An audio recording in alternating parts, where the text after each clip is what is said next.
Energy doesn't just happen. It's a choice. It's contagious, good and bad. And we as captains and coaches have the power and responsibility to make sure that we start each day strong. Welcome to the Captains and Coaches Podcast. We explore the art and science of leadership through the lens of athletics and beyond. I'm your host, Tex McQuilkin, and today we are back talking about practice. Yes, practice. And a strong start. Bring in the action, bring in the juice, bring in the energy. And I'm not talking about the fake manufacturer get in their face. We're talking about behavior, changing the decisions, helping the mindset that our athletes are in to start each day. They're bringing their stress, they're bringing life to practice, to our training environment, and allowing it to then disrupt our potential, our flow, whatever we have on tap for the day. So what I'm going to be covering are different tools to then you as a coach, you as a leader, to step in, identify what's going on with the energy, and then redirect it so we can use it on the field. High school, college athletes, they show up with the stress that they just went through with school, life, relationships, everything. We want to help them understand that the weight room, the field, the court, this is their sanctuary. It's their opportunity to leave it all behind and focus on the team, focus on their potential, focus on the goals that they've set out and we as a unit have set out for each other. Such a valuable time, and I'm going to be using tools that we talked about in previous podcasts, from transformational coaching to the mentor mindset, and then making specific examples. When I transitioned from my Division III coaching level as a sport coach, lacrosse coach, into a Division I strength and conditioning coach at Georgetown University, I went into that school opportunity with a lot of assumptions. I assumed that these were scholarship athletes, Division I athletes, and they cared. They wanted to be there every day.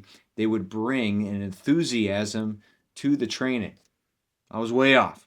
And then now throughout my career, stepping into more and more Division I weight rooms, stepping into military opportunities, that assumption, I've now seen it.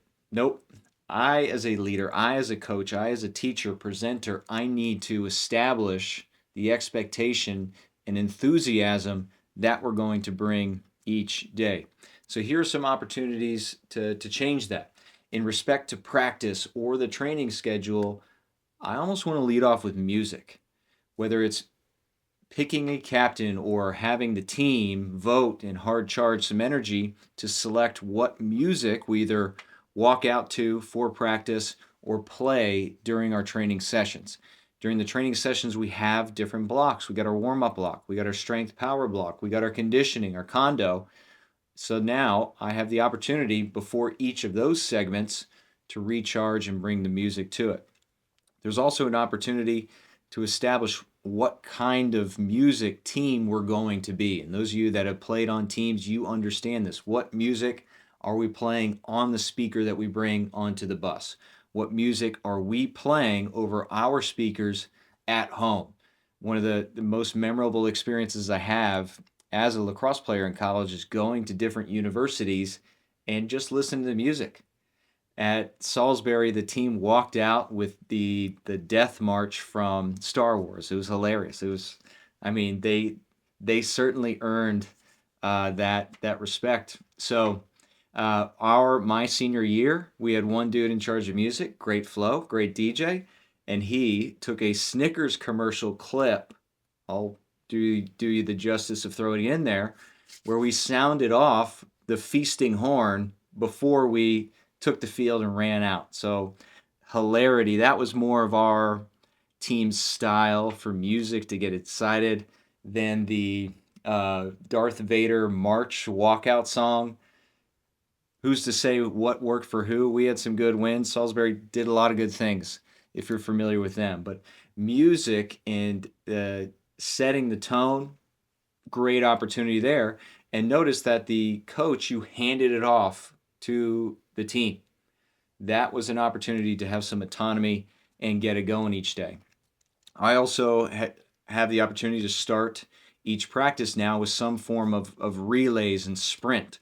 I've talked about it multiple times within the as an energy primer, the motivation drill, where we're 10 yards apart and we are hooting and hollering. I'm going to sprint from cone 1 to cone 2. I'm sprinting hard as fast as I can, and my team is just, they're getting up for me. They're cheering, they're saying my name, a high five. The next person takes off towards the opposite line, and the rest of the team is getting going. I love that tool to introduce it on day one every single season that I'm coaching at practice, and then bring it back when we need the energy. So establish the expectation of what the motivation drill is when we have high energy on day one, and then grab it back when we need it. So if that form of sprint, the 10 by 10 sprints, is not on tap for the training day, but the juice is not there, rather than just yell at the kids and, why can't you get up? Motivation drill, line it up. We'll find a different time to make up the conditioning or different speed work that I have planned elsewhere. But this is our opportunity to dial in. And then I also love this. There's mini games. So it's still just warming up, or before practice. I always get there 30 minutes before and get a sense of the guys, the energy, the feel. Then there's a game I love. It's a little foot tag. So establish boundaries. Some schools have the 4x4, remember, 4 squares. So give them boundaries, whether it's 1 square or 2 squares or 3 that they can navigate. And then it's a little hop foot tag or 2 foot foot tag. But we're having fun. We're getting into competition. Even Rochambeau for sprints, or there was a popular social media deal where it was, spin the bottle, and whoever it lands on, they got to pick up the tennis ball. The rest of the team sprints away, and they get to peg them. So easy day at lacrosse. We got tennis balls all over. So just get in groups of 4. For you can flip the stick, spin the bottle, whatever you got out there, water bottle, and then we get a short burst of sprint there.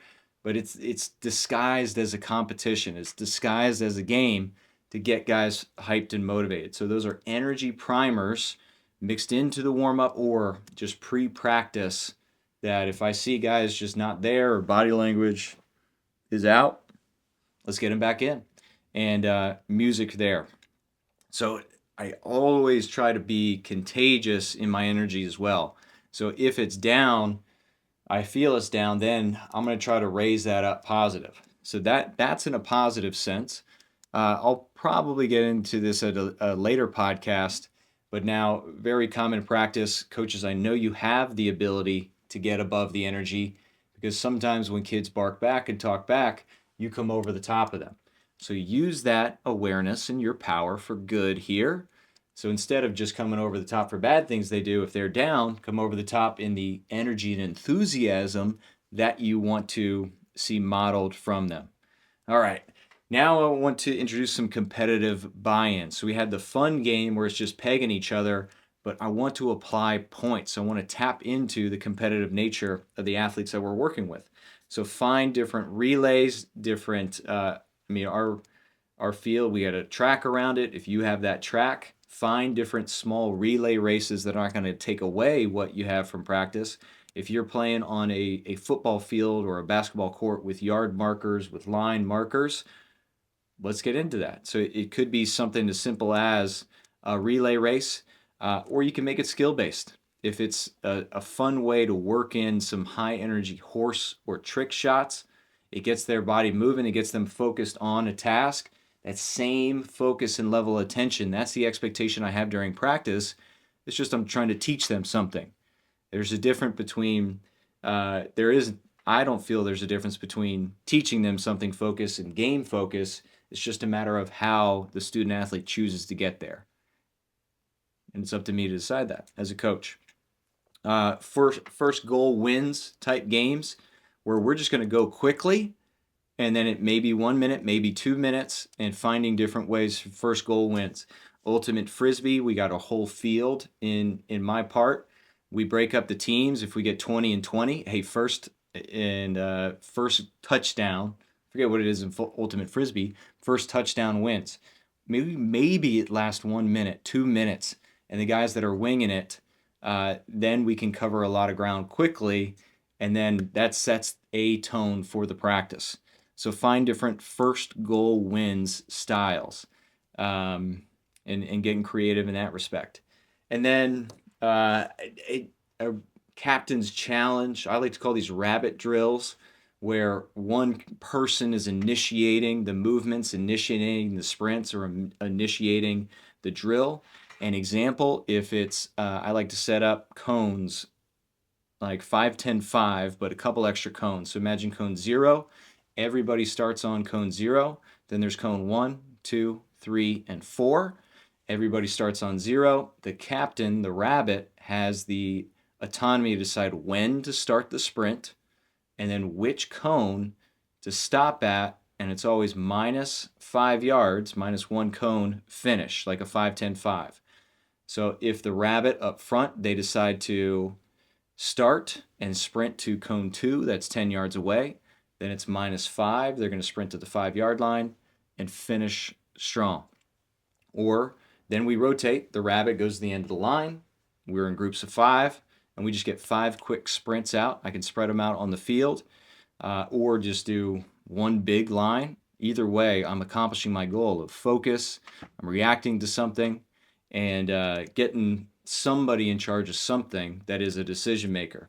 Usually pick the rabbit first, who's got the worst body language, or he's not even listening. I'm thinking of Anchorman right now in the beginning when the boss is like, Ron, are you listening? No. That kind of kid, I'd task him and empower them, give them the responsibility of the rest of his teammates' performance, so moving first. So that'd be a form of captain challenges, rotating them, and it starts to give responsibility to the guys, especially if they're just not their headspace at that day. Keeping it rolling. Psychological tricks. Here is the fun part of all of it. I like to introduce anchor rituals, things that we do no matter if it is a practice, no matter if it's a training session, or if it's a game. The biggest anchor that I've come to love is a circle in the end zone. Circle away from everybody. We're not on the sidelines where the coaches are or some parents helping out. We're not by the stands. We're in the end zone where it's just us. We circle up and we establish an intention for the day. In the beginning of the season, I coach in feeding that intention to help them understand how to lead this ritual, and the little things that we can introduce, the team clap if it's ready, ready, and break. You've seen that 1,000 times on this podcast if you've been listening. Or lock in.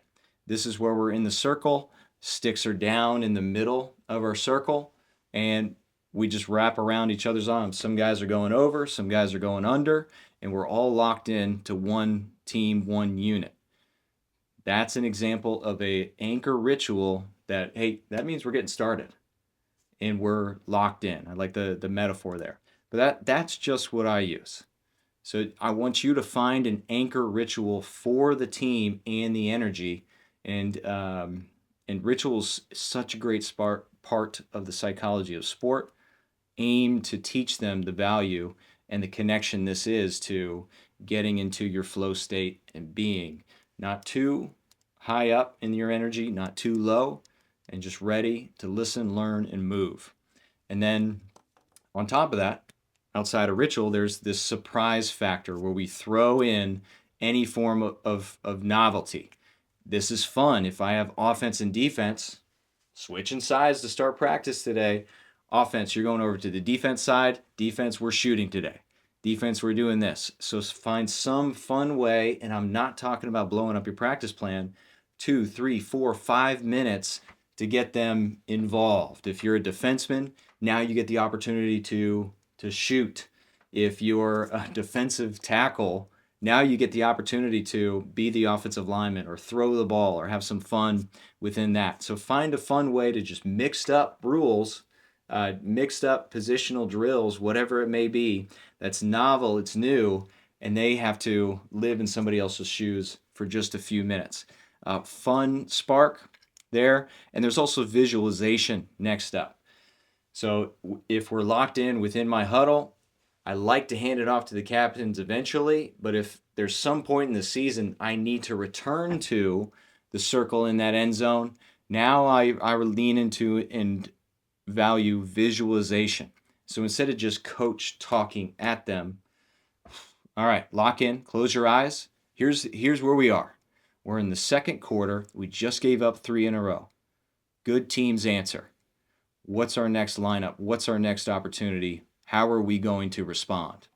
Emotionally, how are we going to respond on the field? How are we going to respond as a team?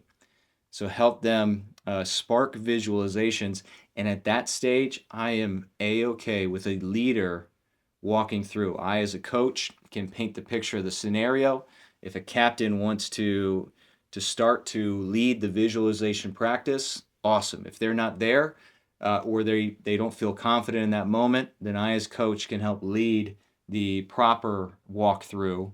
I don't want any shame spirals here. The proper walkthrough of a visualization practice that leads us to a win on the field, especially when it comes to a big game. So layering in some mindset there, especially as a mentor, I can mentor and guide the mindset. And I'm demanding excitement, but at the same time teaching them how to be level-headed and find a flow and create that flow for themselves until they're able to take the reins.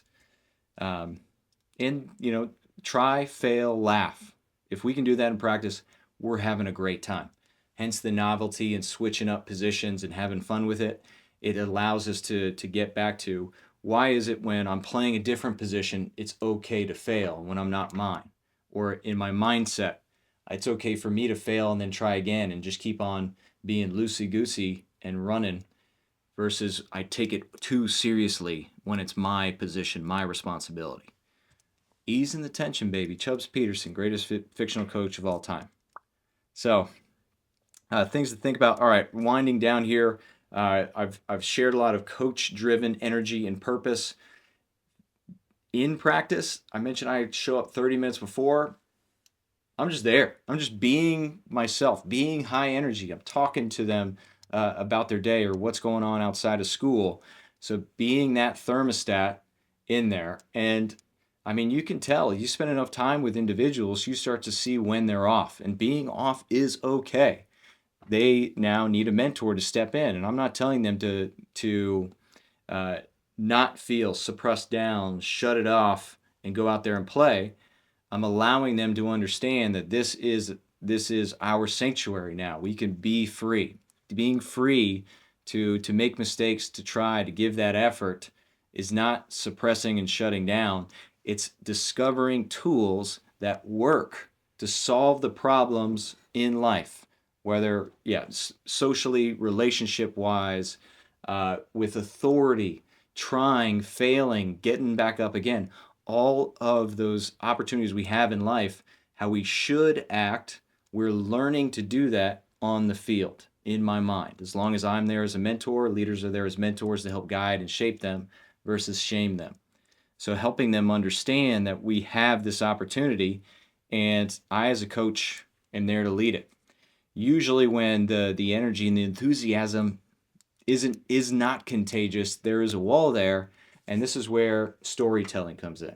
This is where we have an opportunity to share our life experience with them. Because more often than not, it could be something on the field, it doesn't click. This play doesn't click. This opportunity doesn't click. They're not clicking with the teammate. Or it could be something outside. And now I can now I can hand off some life mentorship for them that is appropriate and respectful to help guide them and navigate this situation and scenario so that they can focus on lacrosse rather than me just yelling at them to focus on sport. Then they're failing outside of sport. Then they're failing in sport. And it just starts to, well, I'm not going to tell coach anything because they're just going to, and then we lose that kid. And unfortunately, we may blame them versus what is going on externally that we did not step in and give them the tools to help. All right. And I do this all the time. I did this as an athlete and stepping onto the field, and my teammates that still listen, they're going to laugh at this. But every day I took control of that huddle, and every day I said, take advantage of the weather. And that was the frame and the mindset. We had some beautiful weather in Virginia for the majority of the year, but there's certain days we did not. It was snowing. It was freezing. It was cold. We had to go out there for 2 hours and shovel the whole freaking field for then the girls' team to go out and practice and play. And then more rain came, that froze, and then it was our time to play on the frozen tundra at Marymount University. Take advantage of the weather. Those challenging situations that we put ourselves through, it prepared us for the cold, the wet, the rainy, the freaking 100-degree humidity practices and games. So every day, that was the mindset and approach that I delivered to the team. Take advantage of the weather. I set a challenge. Every day, set a challenge and intention for your practice. If you're out there leading these practices on your own, go with what is on top of your mind. Aim to help guide your team and get them in the right mindset to then allow the rest of the world to just float away and focus on the people right in front of them that matter the most. So that's a form of inspirational motivation. We talked a lot about that in Transformational Leader episode a couple pods ago, and we're connecting your effort into something bigger. And that's what I love. There are circumstances that are outside of our control. We're not going to let it affect who we are and how we play. Just not going to do it. We know exactly who we are and where we're going. Let's go. Take advantage of the weather. So, yeah, I love this stuff, and I'm going to practice here shortly, so I'll apply it. And this next one, high mentor.